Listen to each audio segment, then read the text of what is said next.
Verte. ¿Qué tal? ¿Cómo estás? Gracias. Hoy casi voy a reproducir una charla de fuera de cámara. Te voy a usar como las clases de consulta previo al examen. ¿Te acordás cuando te daban las clases de consulta? El resumen Lerú. El resumen, todo eso y demás. ¿Se parece a qué momento histórico? Si es que se parece, económicamente hablando. Vos sabés que creo que no hay ninguno. Hace poco se ha estado hablando de, digamos, de la tarea que tuvo que hacer Remeslenikov y después Labaña, si se parece o no se parece. Francamente yo no lo veo parecido. Es cierto que hay mucha insatisfacción monetaria, económica, financiera, pongámosle por ese lado, pero nunca habíamos tenido el tipo de restricciones a exportar que tenemos ahora, no habíamos tenido, bueno, el nivel de pobreza es obvio que tampoco lo teníamos, y hemos ido castigando. Entonces, la parte económica propiamente dicha, de que tenemos un déficit cuasi fiscal que vuela, que el tipo de cambio salta, etcétera, eso sí, lo hemos tenido lamentablemente varias veces. Pero la parte de la estructura de la economía nunca estuvo tan dañada como ahora. Qué interesante. Cada vez que yo hablo del dólar, que los que somos ignorantes de la economía, para eso es un termómetro, Francisco Pancho Olivera me dice, pero ¿por qué? Es un producto más sometido a oferta y demanda, ¿por qué? Pero digo, hoy veo 4.20 y me agarro la cabeza. ¿Está bien que me agarre la cabeza? Está bien que te agarres la cabeza porque eso quiere decir que el dólar y la lechuga y las zapatillas y la pizza y la nafta, todo va subiendo al mismo tiempo, porque efectivamente es un producto más.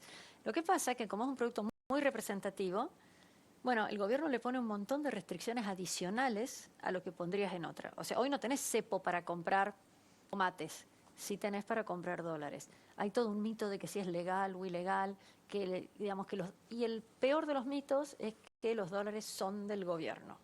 El Estado no puede acumular reservas. Bueno, ¿y los particulares qué? El sector privado, que somos los que trabajamos y producimos, el sector exportador, que es que por definición el que genera los dólares, no los puede conservar. Entonces ahí tenemos un tema muy, muy complejo porque hay una concepción de que el exportador debe entregar sus dólares al Banco Central. Y hoy, esto no ha sido habitual, pero hoy tenemos tres agravios para un exportador. Tienen que entregar al tipo de cambio oficial, tienen retenciones y tienen algo que se llama obligación de liquidar divisas. O sea, vos tenés que entregarle rápidamente, en un tiempo cortito, los dólares al Banco Central. Cuando a lo mejor yo tengo una amiga que hace carteras. Ella hace las carteras, ya no.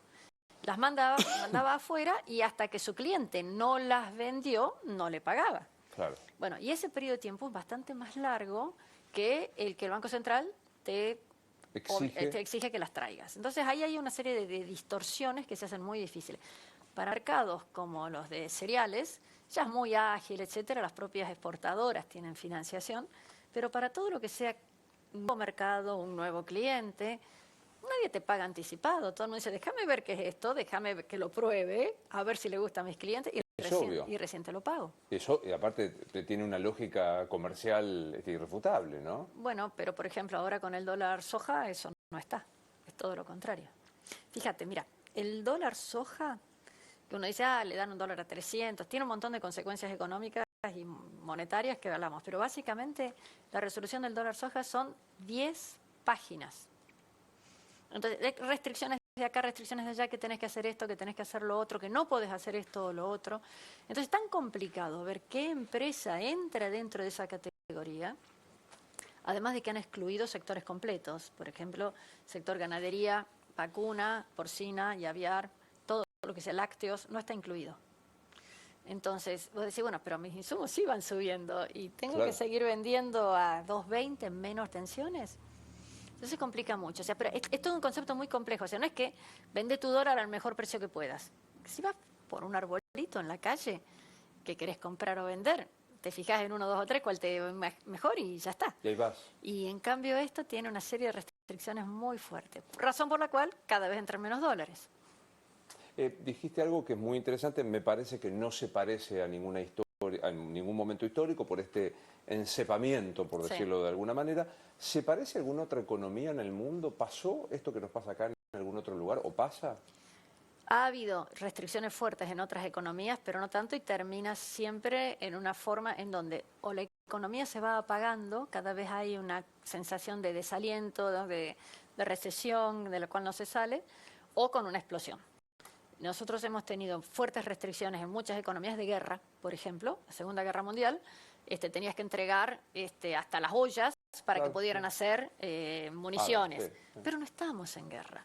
En otros países, cuando ha habido una situación de alta conflictividad, también ha habido alguna resolución, pero sobre un sector, en determinadas circunstancias, muy especiales. Acá lo tenemos masivo, las importaciones, por ejemplo, el control es a mano, digamos, ¿no? En el sentido que es, un señor decide vos sí, vos no, esto sí, esto no, la famosa CIRA o CIRASE. Y bueno, porque el gobierno dice, mira, tengo pocos dólares, así que voy a decidir a quién se lo doy. Arbitrariamente, ¿no? No hay, que yo conozca, una resolución que indique, bueno, todas estas son las prioridades y estos vienen al final. Por ejemplo, yo diría, drogas oncológicas tienen que estar arriba de todo. Obvio. Pero te puedo contar una anécdota simpática. Para el año pasado, para hacer los espumantes, viste que hay un alambrito que se le pone arriba, Sí. un capuchoncito. Bueno, Sí. ese alambrito, por lo menos en la que yo conozco, es importado. Una cosa que vale centavitos, pero no había. Y no se lo podés poner en cualquier momento. El champán lo tiene que recibir en el determinado momento y que vaya generando ahí sus burbujitas, la fuerza, lo que a uno le gusta. No había. Entonces terminás haciendo canje entre las empresas que sí tenían, encontraste en una caja del fondo. O sea, una cosa tan chiquitita podría haber destruido un producto de enorme importancia que solo se vende en ese momento. Pero hay muchas otras cosas. Es decir, ¿cómo definís si está bien o está mal traer algunas actividades? Y es un trabajo muy difícil que tiene la Secretaría de Comercio, que se lo ha autoimpuesto, ¿no? Claro. ¿Y qué pasa? Apaga la cámara. Coimean. Porque te dicen, a vos sí te la doy, a vos no te la doy, a menos que... Bueno, hay un modo. Ahí volví a prender la cámara. Claro. Es tremendo. Ahora, cuando el presidente, salvo que quieras interpretarlo psicológicamente el presidente, lo cual me daría una gran ayuda, pero cuando el presidente dice, bueno, lo que nos pasa es por la guerra y por la pandemia, o lo dice también la vocera. Sí. Hoy veíamos de vuelta con Pancho el nivel de emisión de Europa y Estados Unidos, sí, un poco más durante la pandemia, pero que luego se va corrigiendo. Y la Argentina vuela y la guerra fue para todos. Cuando dicen eso, ¿se lo creen o están zaraseando? Yo creo que tienen tan incorporado que hay que dar un discurso para terceros que al final se lo terminan creyendo, al final. De la misma manera que dicen, bueno, Cristina no está en este gobierno, o Cristina dice que ella no es responsable de este gobierno, de la misma manera que dicen que es prioritario que estamos haciendo un montón de cosas para la niñez en Argentina y vos sabés que los chicos tienen desnutrición y no tienen educación. Yo creo que se van autogenerando y si no tenemos el diario de Irigoyen, ¿te acordás que se decía que le escribían las buenas noticias? Más grande del universo, porque digamos, no puede ser que crean que todo está bien en Argentina. Y no te tenés que ir muy lejos, ¿eh? Mirás en el auto cuando están volviendo Olivos, pasan y ven lo que... Y ven, yo digo, ven el supermercado. Asumo que algún familiar les decir, che, aumentó 200 y pico el pollo. Pero decís, cuando dicen para terceros, ¿a qué terceros te referís? Hay dos formas. La forma que ellos lo ven es sus votantes o la gilada. O los enemigos, que son los que no los votarían. No, yo creo que no hay un respeto por nosotros, por los ciudadanos, no hay un respeto. O sea, no te están diciendo, miren muchachos, hay un verdadero problema, vamos a ir haciendo lo mejor que podamos, o no hay problema, no se asusten, ¿por qué se preocupan por esto? ¿No ven que está viniendo ya el nuevo crédito de no sé dónde? Pero no nos respetan. Es tremendo, ¿no? O sea, sobre todo para aquel que sigue creyendo... ¿Qué te pasa cuando encontrás con un kirchnerista de buena fe, quiero decir? No, hay muchas, sí. Viste que los hay, no digo el que tiene la prebenda, el que tiene el negocio, el que consigue el carro, y te dice, nos robaron, B, no es verdad que no hay reserva, C, la inflación es culpa de Diana Mondino, Novarecio y los grupos económicos. A ver, cuando te encontrás con gente que piensa así, si es de buena fe, uno puede hablar de datos o dar otra explicación. Cuando no hay buena fe, bueno, no hay forma de hablar. Pero cuando hay buena fe, generalmente se toma un solo punto en la historia. Ejemplo, Macri nos endeudó, es cierto, pero nos endeudó porque había déficit. Déjame explicarte eso. Macri nos endeudó 100 años. No, de las cosas mejores que se hizo durante el gobierno de Macri es que nos endeudó para dentro de 100 años, no durante 100 años, muy distinto. Ahora estamos todos preocupados por lo que le llaman la montaña o la pared de vencimientos que se te vienen, que están ahí, mientras que el otro era para pagar allá.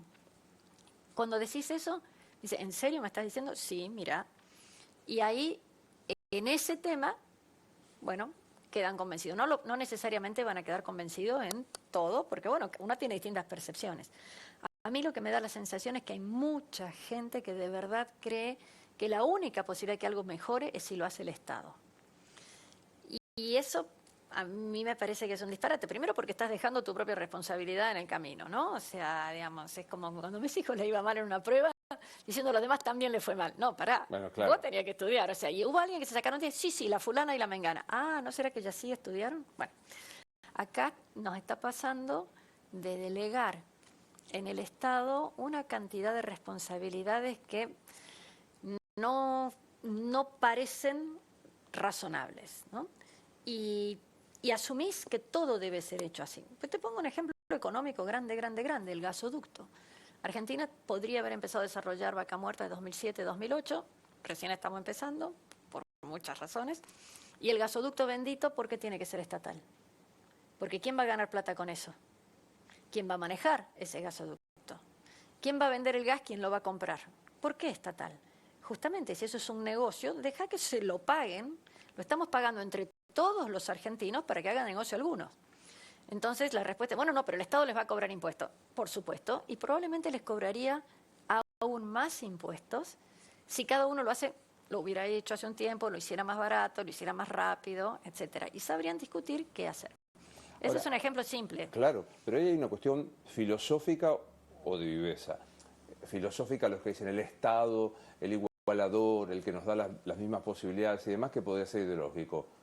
Lo otro que es un negocio, porque decido yo quién, mis amigos y etcétera. Bueno, dejemos de lado la corrupción, o el negocio, o los favoritismos, o el cronism, que digamos que es el capitalismo de amigos. Vamos a la parte de igualdad. ¿La igualdad en qué consiste? Que si yo quiero andar por ese camino, debería poder pasar. Y si hay que pagar peaje, que todos paguemos peaje en una autopista, por ejemplo. Pero no me digas que hay igualdad en el acceso a la educación. Claro.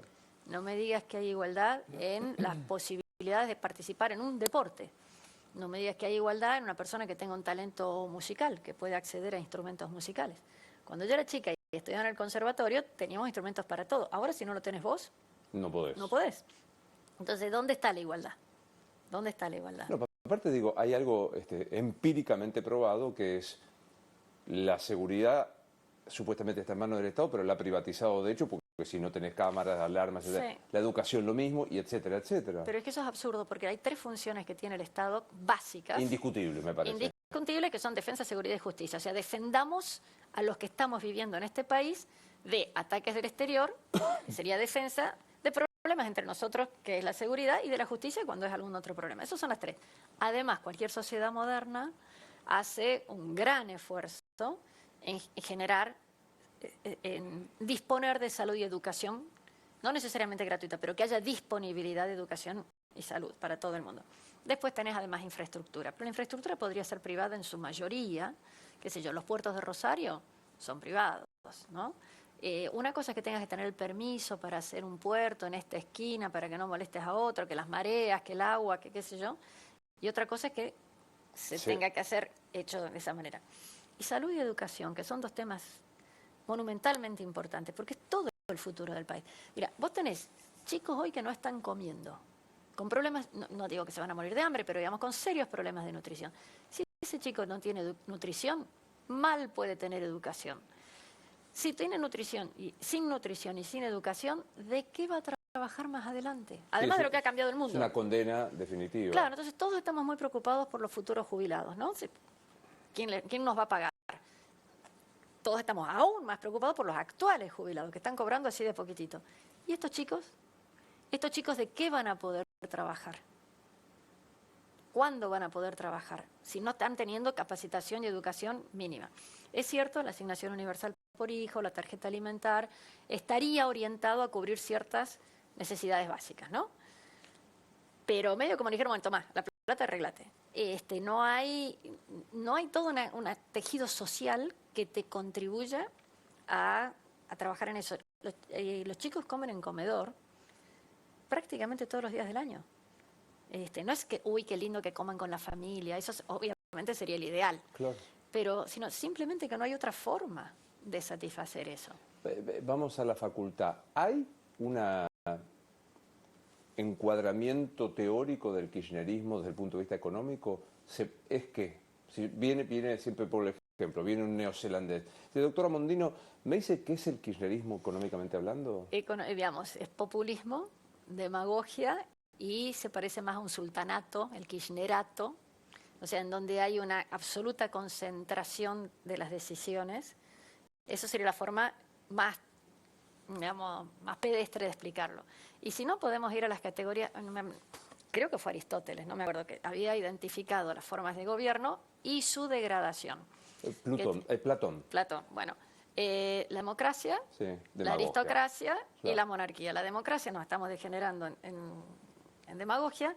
La aristocracia, nosotros tenemos una oligarquía, o sea, y la monarquía no tenemos tiranía. Eso no tenemos todavía, aunque capaz que a alguno le gustaría, pero todavía no tenemos. Sí tenemos la tiranía impositiva, en donde vos no te podés tomar tus propias decisiones con respecto a cuándo y cómo liquidar un impuesto. O sea, tenés que pagarlo, sí, pero déjame que yo decida cuándo lo pague y no me lo saques de la cuenta. O no me hagas que mi proveedor me lo retenga previamente. Claro. Si no te lo pago, castígame.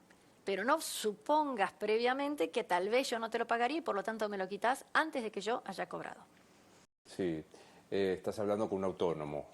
Sabes que somos los parias del mundo, los castigados, los siempre... Bueno, eso en cuanto a tasa, pero digamos, si vos tenés una empresa que vende lo que fuere, vas a vender, a cobrar dentro de X periodo de tiempo.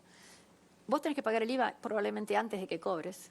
Te van a haber hecho una percepción o una retención sí, claro. previamente. Entonces vos de 100 pesos masiva que vendiste, vos tenés que pagar los 21 del IVA y tuviste una retención de 6, 8, 12, según donde sea. Y no te estoy poniendo los impuestos provinciales y municipales, que también tienen el hermoso ingresos brutos y esas tasas ridículas. Exactamente. Pero déjame que retomo, dijiste... Pero perdón, lo que pagar impuestos no está mal. Pagar qué impuestos y cuánto de impuestos es lo que tendríamos que ver. Pero en la Argentina hay tiranía impositiva. Yo creo que sí, porque no tenés ninguna opción. Claro. No tenés ninguna opción. Déjame que retome algo que dijiste. Hay populismo. ¿Cómo definís? ¿Cómo describo qué es el populismo? Cortoplacismo y el tratar de hacer cosas que satisfagan muy efímeramente. O sea, no me estás diciendo algo que, si educás y te preparás y qué sé yo, y vas a hacer fútbol.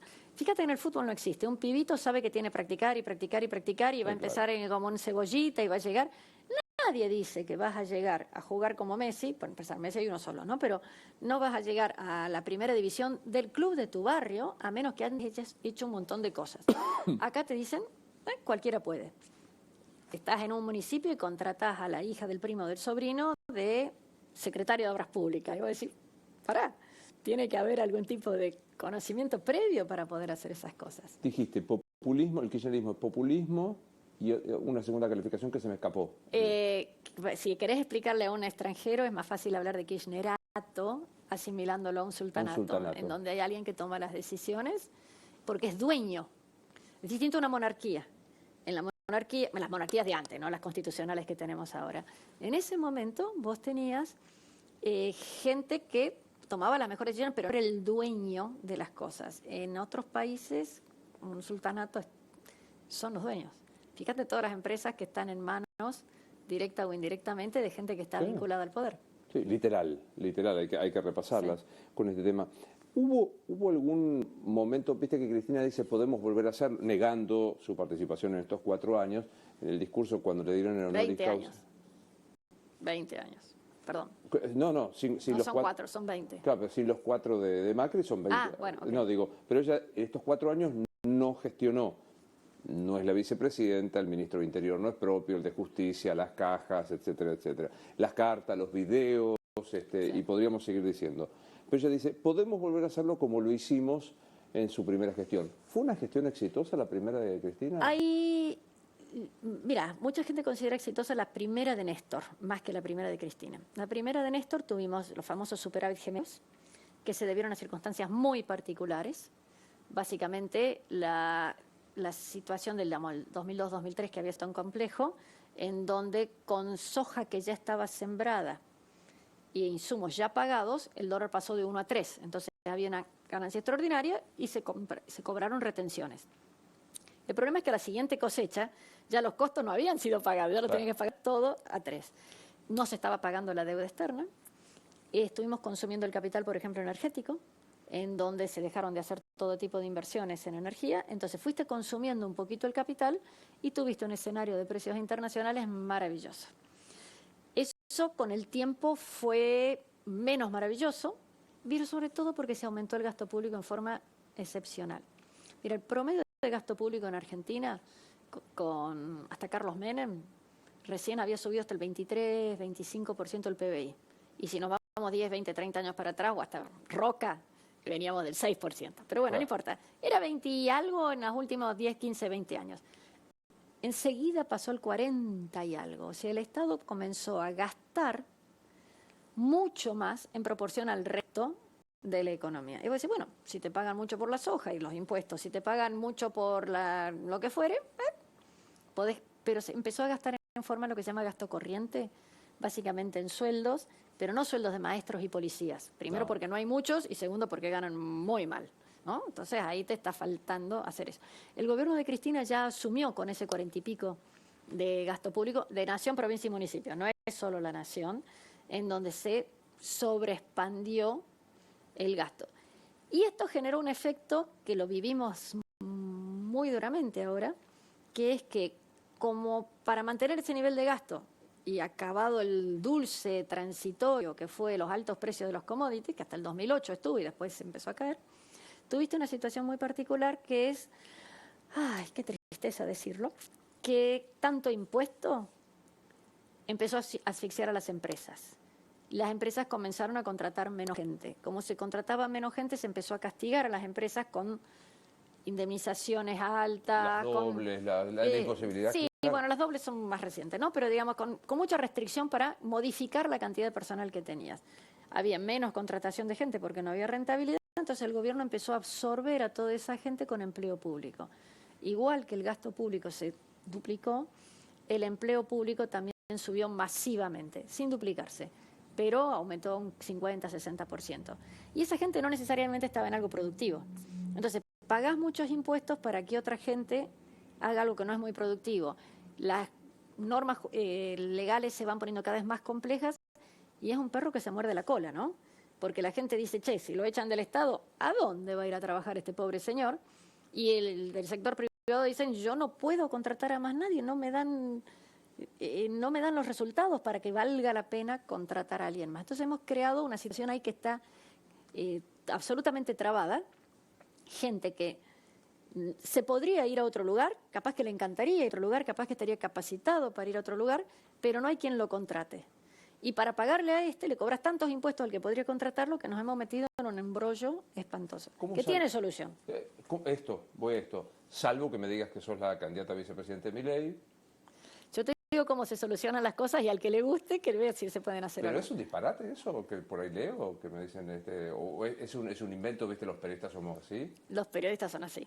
No, a ver, no, me la dejaste picando.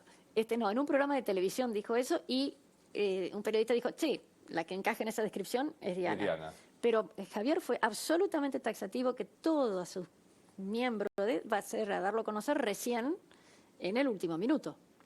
Así que voy a contestar algo que he contestado ya. Si yo fuera, no te lo diría. Y si yo no fuera, tampoco te lo voy a decir. Aprovecho la gloria. Pero digo, a mí me ofrece ser conductor de Bailando por un Sueño. Digo, todo me encantó, me gusta, pero no sé hacerlo. No tengo... si me ofrecen conducir un noticiero, la CNN, digo, bueno, por ahí me atrevo. Lo que pasa es que nosotros tenemos la figura del vicepresidente muy desdibujada en los últimos 20 años. Cristina, que ella dice que no está... A ver, voy al revés. Chacho Álvarez, que renuncia cuando algo no le gusta. Después con Duhalde ni siquiera hubo. No hubo. Después tuvimos... después vino Néstor. Néstor con Scioli maltratado. Después vino Cristina con Cobos más maltratado, humillado, aislado. Después vino Macri con Gabriela Michetti, que sí estuvo a cargo del Senado. Y de ahora tenemos de nuevo a Alberto con Cristina, que dice yo no tengo nada que ver. Entonces, en general se ha desdibujado el rol fenomenal que debería tener el Congreso. Acá también ignoramos al Congreso. Sí, claro. ¿Quién se hace las leyes? Acá te mandan un presupuesto de 1.700 páginas y se pretende la aprobación en 48 horas. ¿no? Queremos hacer la ley de no sé qué cosa y generalmente o pasan años y no se mueve, o en 2 semanas la tenemos que tener. Muy pocas veces se cae un dictamen de comisión, porque se hace muy rápido. Pero la negociación, qué se hace, cómo se hace, qué cosas son importantes, qué prioridades tenemos, esa parte está desaparecida. En parte por la manía esta de los decretos. Viene el presidente, define un decreto. Entonces está muy subestimado la fenomenal tarea que debería ser un Congreso. Quiero que me cuentes cómo salimos, pero una vicepresidencia, no importa, de Javier o de quien fuera, una vicepresidencia revalorizada por la función legislativa. Bueno, los que hablan de consenso, ¿a qué se refieren? ¿Que va a ser el presidente el que va a consensuar con quién? Para eso está el Congreso. Que es el lugar típico de... ¿Y si no, con quién consensuás? Sí, con los representantes de qué. O sea, ajá, claro. Lo dijiste. Ok, entonces estás con gente que nadie la votó, con gente que no sabemos quiénes son, con los poderes ocultos concentrados, no sé. Sí, claro. ¿Con quién? O sea, si no es el Congreso, ¿en dónde se negocia? Total. Pero bueno, me gusta que no descartes ser candidata a vicepresidente. Yo no dije eso, qué cosa. Bueno, desarticulemos esta situación. Pongámonos en el laboratorio de decir cómo se sale. Primero, ¿hay razón objetiva para creer que es posible salir de esta decadencia? Sí. A ver, Europa salió después de la Primera y la Segunda Guerra Mundial, que fue tan seguida. China estuvo 250 años con una situación, con una miseria, con la hambruna.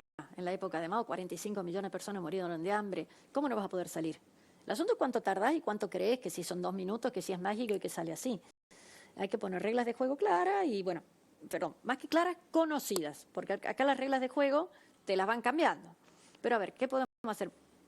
Yo soy de las personas que creen firmemente que tiene que haber flexibilidad en la economía. ¿Qué quiere decir? ¿Quiero exportar? Déjame exportar. ¿Quiero vender al mercado interno? Déjame importar al mercado interno. Esto de los dólares a 300 te obligan a vender al mercado interno para poder dar el dólar. Pero yo solamente vendo esta cosa que es exquisita y exclusiva, que la quieren afuera.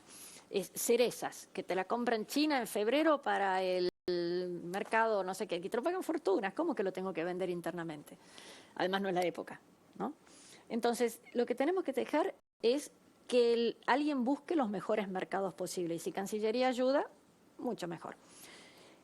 Cuando vos tengas la posibilidad de exportar, hay cosas que, además de tener un producto de la calidad, de los elementos técnicos necesarios, de digamos, las restricciones que hay en otros lados, vos tenés que tener un régimen cambiario que te lo facilite.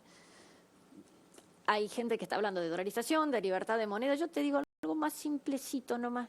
O sea, ojalá lleguemos a eso, pero simplemente deja que el exportador y el importador se pongan de acuerdo entre ellos. Y si el Estado quiere dólares, que también los compre. Al fin y al cabo, hoy los compra, pero a precio preferencial. Claro. En el mercado de trabajo, hoy tenés mucha gente sin trabajo o informal. Negro. Y mucha gente la cobra planes, está haciendo algo, no está en su casa. ¿Quién puede estar 15 años en su casa sin hacer nada? O sea, no. Algo están haciendo. Entonces, esa gente, tratar primero de capacitarla, con lo cual tendrías más gastos, no menos, porque tendrías que estar pagando los planes hasta que se reinserten y capacitación, educación, preparación, lo que quieras. A lo mejor un traslado geográfico, que se vayan a otra provincia donde sí hay necesidad de gente. Y los que sean contratados, que puedan ser contratados sin las restricciones que tenemos actuales, que llamamos aportes y contribuciones, o cargas sociales, o impuestos laborales, poner el nombre que quieras, pero hoy es más del 50% el sueldo. Entonces, a lo mejor un señor que está cobrando esto de planes, si quisiera trabajar en blanco, cobraría esto, pero resulta que cuando le haces todos los descuentos, va para abajo, y al empleador le cuesta por acá arriba. Entonces, déjame que acortemos, que el empleador pague lo que debería pagar, sin todos los impuestos, y que el empleado cobre lo que debería cobrar sin todos sus impuestos. ¿Con este marco de convenios de trabajo? Bueno, esas son de las cosas que hay que cambiar. Me preguntaste cómo sale. Sí, claro. Sí, claramente tenés que cambiar muchísimas de estas cosas, en donde además que te permita que cada vez que haya un avance, que la persona lo pueda cobrar o capitalizar de alguna manera, y no necesariamente que vaya a una masa indistinta. Hoy, según el convenio, todas las personas que tienen la misma tarea deben cobrar lo mismo. Y uno dice, fantástico, igualitario, igualdad. Sí, bueno, pero si un tipo es muy bueno, a ese que es muy bueno, al que te atiende con una sonrisa, al que se queda media horita más, ¿a ese no le puedo pagar un cachito más? ¿No? Sí, los convenios por empresas que han funcionado, las automotrices han funcionado. Bueno, nosotros tenemos ahí un tema muy serio, porque nosotros tenemos una discriminación diciendo las horas extra de Toyota funcionan de determinada manera y las horas extra de otra, sí, no, ¿por qué? Modificar la escala de ganancias creo que es vital, se puede hacer, eso sí, una resolución de AFIP, porque hoy vos cobras por 100 pesos, no pagas impuestos, por 101 pagás una barbaridad. Claro. Entonces, si no, déjame progresar, porque si no mucha gente no quiere progresar, no quiere cobrar más, esto de las horas extras es muy evidente. Pero esto se ve en nuestro oficio, de compañeros que dicen yo no quiero hacer horas extras porque gano menos. Claro, claro. Por el impuesto a las ganancias, Eso ¿no? porque está mal hecha la escala del impuesto a las ganancias. Eso se podría solucionar con bastante facilidad. Eso es en el mercado simple de la parte operativa. Pero además hay una norma, digamos, los economistas nos encanta usar palabras como marginal, pero no marginal en el sentido que es algo para desechar, sino todo lo nuevo sale con otra normativa. Todo empleo nuevo que tenga características, toda unidad extra que exportes o que produzcas sale con otra normativa. Fíjate, con los octógonos se dijo, bueno, está bien muchachos, todo lo que ya tengan hecho sale sin octógono. A partir de ahora, hay gente que tenía hecho las etiquetas para 6 meses. Bueno, ok. Después de eso, empezás a poner. Bueno, de la misma manera, todo lo que ya tenías, ya lo tenés. Pero a partir de ahora, tenés una carga impositiva menor o algunas otras cosas. Hay otros temas que están vinculados con esta forma de cobrar impuestos. Y hay temas que son muy contables, pero que facilitarían las inversiones. ¿Sos de la idea de, viste que ahora se dice shock, el primer día no hay luna de miel, no hay 100 días, 90 días, que yo qué? Dolarización dicen unos, convertibilidad otros, atadas al real dicen algunos otros. Sí. Porque digo, en términos de los que supimos ser jóvenes, decir, che, yo quiero ahora, no quiero esperar 15 años para tener una moneda estable. Yo creí que Massa iba a hacer eso cuando asumió en julio. Yo creí que Massa anunció que iba a hacer una reducción de gastos, que iba a financiar parte de los cambios, bueno, reduciendo obra pública, que es una lástima, pero total, para lo que hacen no era tan grave, que iba a hacer una serie de cambios. No los he visto, a lo mejor, perdón, ojo, toma mucho tiempo hacer todo eso, así que a lo mejor está en marcha y todavía no se manifiesta. ¿Te parece? En algunas cosas yo creo que se podría. Ahora, el shock yo creo que es necesario en todos los órdenes de la vida, porque, a ver, si estás en pareja y no te gusta, no te va a estar 5, 8, 10 años hasta decidir si te separás o no. A ver, muchachos, cortemos y en todo caso después volveremos. Pero, claro. Bueno, en este tipo de cosas tenemos un problema muy serio, que es que la economía va a estar tan restringida. Todos estamos hablando de inversión. Argentina no va a tener inversión por un tiempo largo, porque el tipo para invertir va a decir, che, ¿y cuánto voy a ganar? Y si gano, ¿me lo vas a querer quitar? Pero más que eso, hoy tenemos un problema de algo, perdón si me pongo técnica, de algo que se llama capital de trabajo. ¿Con qué plata pago sueldo? ¿Con qué plata pago el proveedor? ¿Con qué plata hago publicidad? Hoy no puedes hacer publicidad en Facebook o Instagram por la cuestión de que las tarjetas están restringidas, etcétera. Entonces, una piba que está haciendo 3 o 4 cosas divertidas y que las vende a lo mejor a sus vecinas, tiene problemas para hacer publicidad. Ridículo. Bueno, pero esas cosas yo creo que se podrían eliminar muy rápidamente. Hay que hacer una listita que se va haciendo después de las elecciones, o ojalá que desde ahora, y el 10 de diciembre sacarla. Pero ¿por qué esperar? Si hay una serie de restricciones ridículas, ¿por qué no habría de esperar y de hacerlo ahora el gobierno? ¿Massa es para vos una desilusión? Yo estoy on the record diciendo que no me inspiraba demasiada confianza las decisiones que tomara. Y acabo de decir que fue ingenuo en que le creí cuando en julio asume. Off the record doy un año de mi vida por saber lo que dirías. Bueno, un año, ¿cuántos tenés? A ver, no. Claro. Yo no sé si es una desilusión él o todo el entorno que impide que las cosas avancen. Yo no sé quién inventó esta cosa, el dólar soja 1, 2, 3. A mí me parece que están mal hechas desde el primer minuto y cuando se hizo la soja 1 todo el mundo dijo, no, eso no sirve. Y se fue profundizando. O sea, yo lo que para mí es una desilusión de todo el gobierno es la incapacidad de aprender, la incapacidad de reconocer errores y decir, pucha, eso no funcionó, vayamos para otro lado. Eso es sorprendente. Un ejemplo chiquitito, soja 1, tuviste emisión monetaria por el soja 1. Soja 2, emisión monetaria. Soja 3, emisión monetaria. O sea, muchachos, no pueden no darse cuenta que si vos comprás a 300 y vendés a 220, te quedaron 80 en el medio. Alguien tiene que pagar ese... No, eso es maquinita. Claro. Eso es maquinita. Entonces vos decís, no pueden no haber captado esa sutileza. Pero viste que decían, lo hacen a sabiendas para el plan llegar, el plan alcanzar. Bueno, ahí me saco el sombrero. Absolutamente admirable.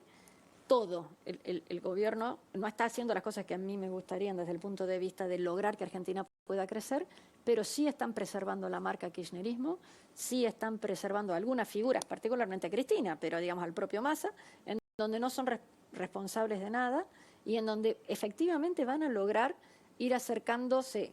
Pero eso solamente vale si están convencidos que pierden. Porque todos los problemas que están empujando para el que venga, si llegan a ser ellos los que están, quiero ver qué hacen. Ahora, te sacás el sombrero, ¿a qué costo, no? Bueno, no, digamos, ellos decidieron, yo voy a llegar, total, Claro, perdí.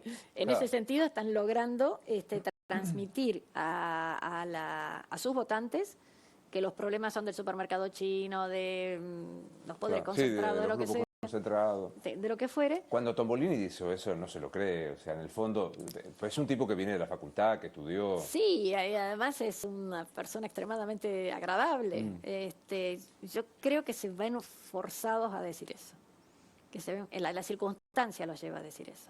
¿Qué pasa? No nos están hablando los 47 millones de argentinos. Claro. Están hablando a algunos argentinos que son para preservar su capacidad de votar. Perdón, ojo, eso le está pasando a todos los candidatos en todo, ¿eh?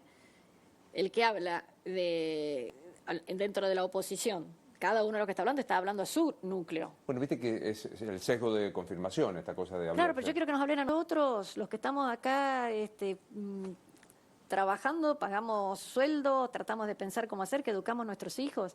A nosotros nos tienen que hablar.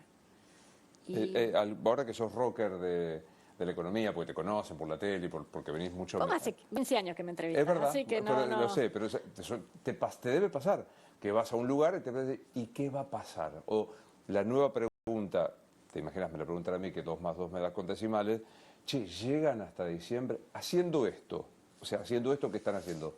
¿Hay opción de llegar hasta el 10 de diciembre sin una crisis? A ver, llegar al 10 de diciembre sí, definamos crisis. Para la pandemia, ¿fue o no fue una crisis? Bueno, el gobierno lo considera un éxito.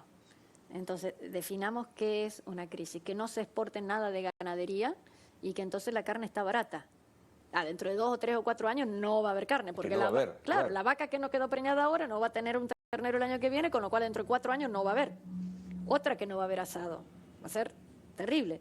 O sea, hay muchas de estas cosas en donde vos decís, sí, vamos a llegar con el asado a un precio razonable, pero dentro de 3 o 4 años no va a haber nada.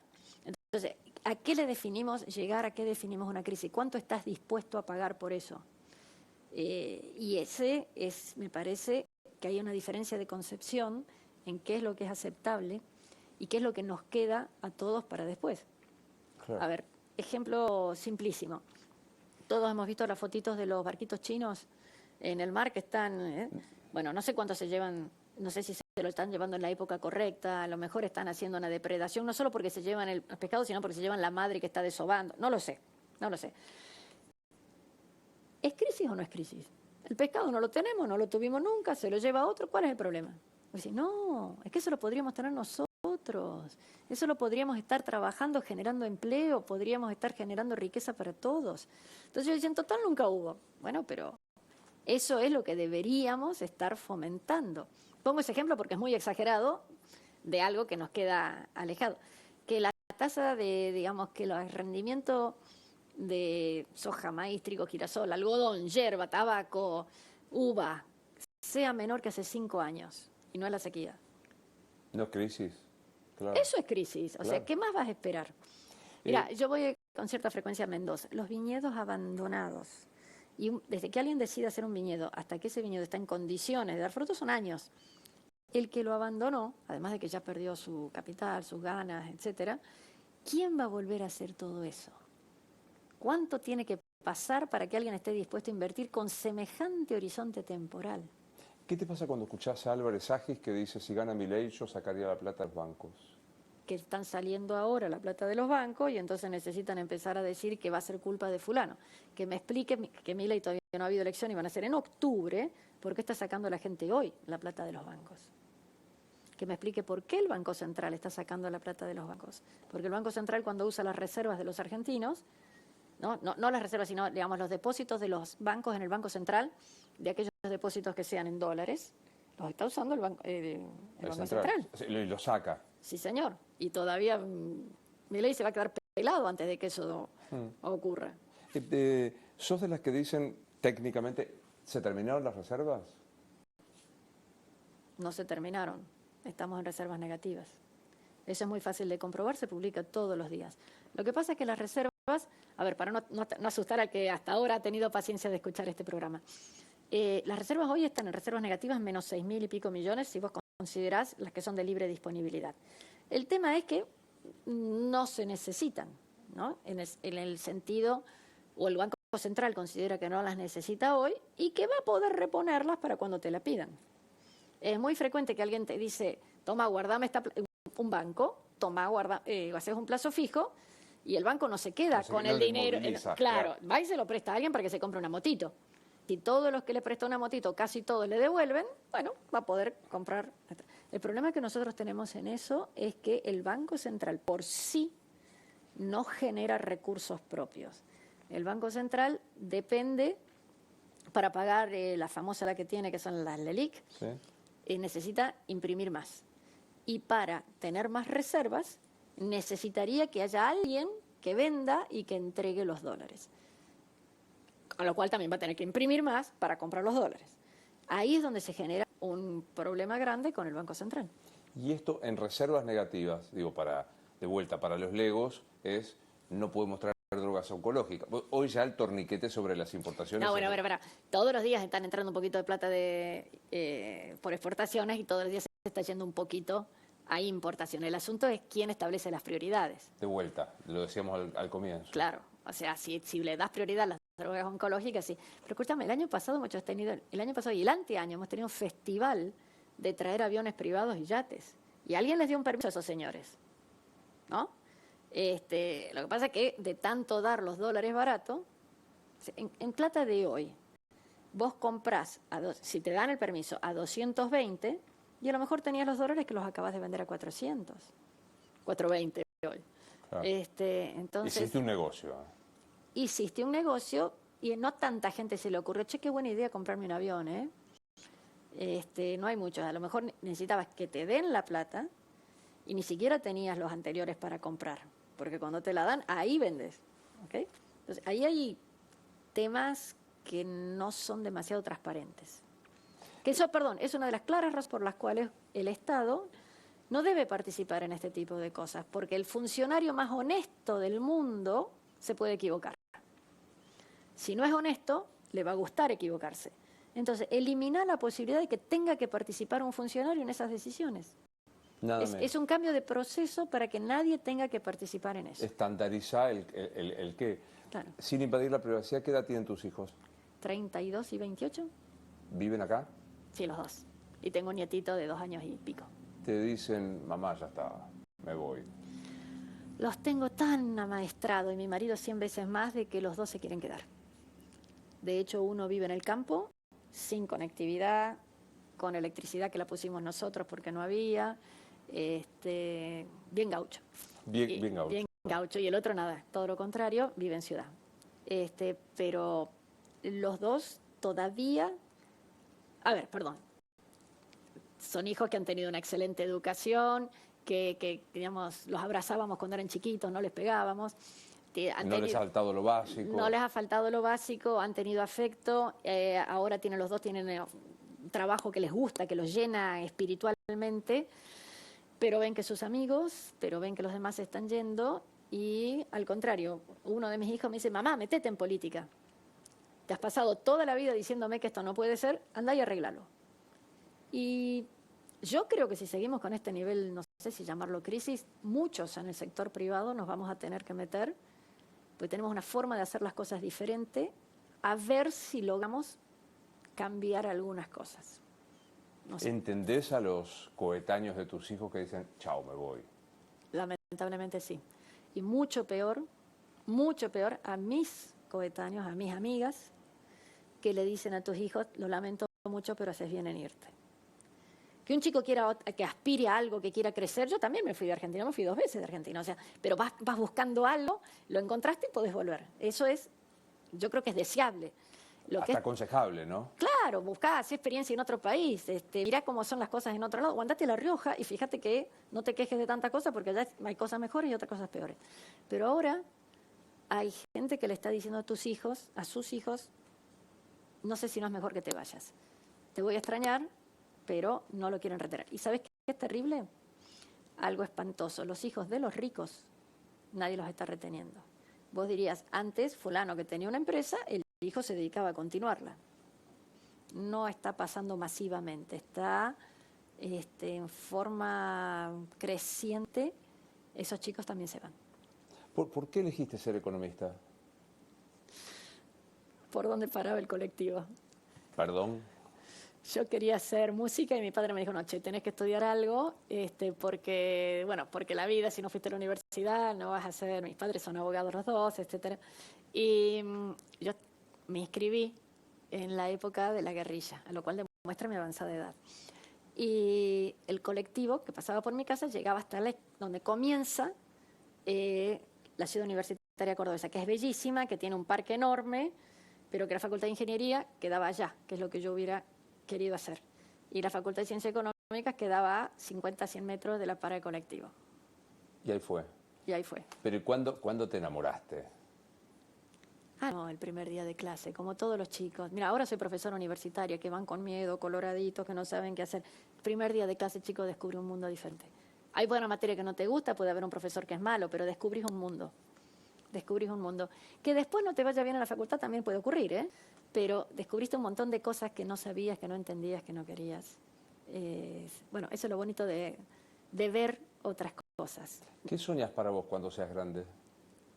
Te puedo decir lo que soñaba.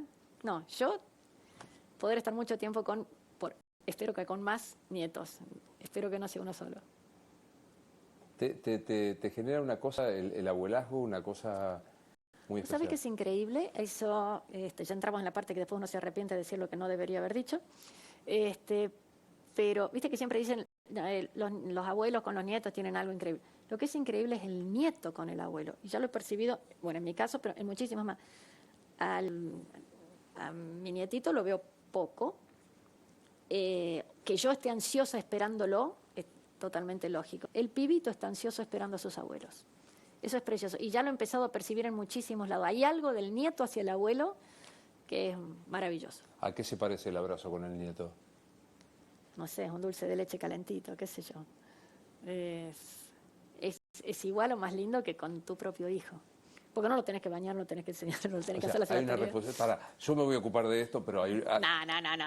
Sí, claro. cuando me lo enchufan me lo dan las 48, completo. Las 48 horas que lo tengo. Es chiquitito, todavía tiene 2 años, no puede hacer nada. No. Es un clásico de este programa, nos morimos y ¿qué pasa? Yo no sé si hay un cielo, pero cada día más creo en la necesidad de un infierno para que todos estos tipos que nos trajeron a esta situación vayan a parar ahí. Además de que leí el Dante en la Divina Comedia y realmente están bien descritos. Digamos, ¿Cristina merece el infierno? Mucha gente merece el infierno, porque ha hecho daño, queriendo o sin querer. Una de las cosas de la Divina Comedia es que hay gente que hizo daño sin querer. Que si te arrepentís no hay ningún problema. Acá yo lo que no veo en Argentina es que haya... de la misma manera que te digo, no hay arrepentimiento, no hay comprensión de qué fue lo que pasó mal. De la misma manera que te digo, hiciste el soja 1, 2 y 3 y volviste a hacer lo mismo, muchacho, no entendés. O estás diciendo, bueno, pago este precio por tener este otro beneficio. A mi gusto, algunos precios han sido demasiado altos para un beneficio de corto plazo o para poca gente. ¿Quién fue el mejor ministro de Economía de la democracia? Para no irnos al enfiteusis de Rivadavia. Y a mí me gusta Cavallo, no solo por cordobés. Traduje la tesis de Cavallo cuando él volvió de Harvard. Y no entendí nada, La traduje y era una cosa econométrica de lo más compleja. Creo que es una persona que le puso el alma a lo que hacía. Salieron cosas bien y cosas mal, pero tuvo una focalización, armó equipos, trabajó durante mucho tiempo previo y posterior para tratar de mantener algo. Y una de las cosas que salió en todos los diarios en su momento, no sé si se recuerdan, cuando fue el default, eso fue una picardía porque... El Rodríguez A, el aplauso. El de Rodríguez A, porque... ¿te acordás del megacanje? Sí, claro. Bueno, Cavallo y otra gente, no sé si no llegaron a estar presos inclusive, pero sí, bueno, el megacanje era que pagaste las comisiones del canje que se estaba por hacer. Argentina, como tantas otras veces, pagó el costo, lo mismo con las FJP, lo mismo con un montón de cosas. Pagaste el costo y cuando ya estaba por, dijiste no, no me gusta más. Cavallo, a pesar de eso, llamó a quien eran ministros en ese momento y dijo, ya defoltearon, gran error, ya defoltearon, pero por favor no devalúen. Si ya defolteaste, ¿para qué vas a devaluar? Ahora te va a salir más caro todavía. Él tuvo la generosidad de hacer eso. Otro hubiera dicho, muchachos, arréglense con su problema. Y creo que sigue trabajando mucho por Argentina. Con errores, con aciertos, como todo el mundo. Y perdón, creo que ha habido muchos buenos ministros que no es que no supieran lo que había que hacer. Si leíste Quinto Piso... Hermoso libro. Maravilloso. No es que no tenían ganas, o sea, podemos discutir a mejor esto o aquello otro, pero no, ni siquiera, ni esto, ni aquello otro. No se podían paralizar. Próximo ministro de Economía en Argentina va a estar muy paralizado a menos que haya una licencia social enorme y admitan que es necesario hacer grandes cambios. Lo mejor, me gustó mucho. Gracias a vos por la invitación. Cuando quieras es tu casa, gracias, un placer. Gracias a ustedes. ¿Sabías que el precio del oro nunca había estado tan alto? Es el momento de revaler tu oro, alhajas, relojes brillantes, monedas de oro, lingotes. ¿Dónde? En Joyería El Tasador. Joyería El Tasador, atendido por buena gente, expertos técnicos que tasan en el acto y en efectivo. Joyería El Tasador. 0800-222-8273. En la sucursal de Corrientes y Pueyrredón pagan el gramo de oro hasta 28.500 pesos. Joyería El Tasador. Toda una vida dedicados a las joyas. Pensá vender al mejor precio. Visitanos. Joyería El Tasador. Avenida Corrientes 2810, esquina Pueyrredón. Joyería El Tasador. Tu tasador, mi tasador. Elegí sin humo, vamos por una Argentina con una mayor claridad y menos tóxica. Sanra es Ecología en Acción, unite al Power Team. 100 kilómetros por hora, 100 kilómetros de autonomía, lo cargas con 20 pesos. Hoy podés tener una franquicia, querés iniciar un emprendimiento, esto es Sanra. Tenés que escribirnos a sanraargentina.com.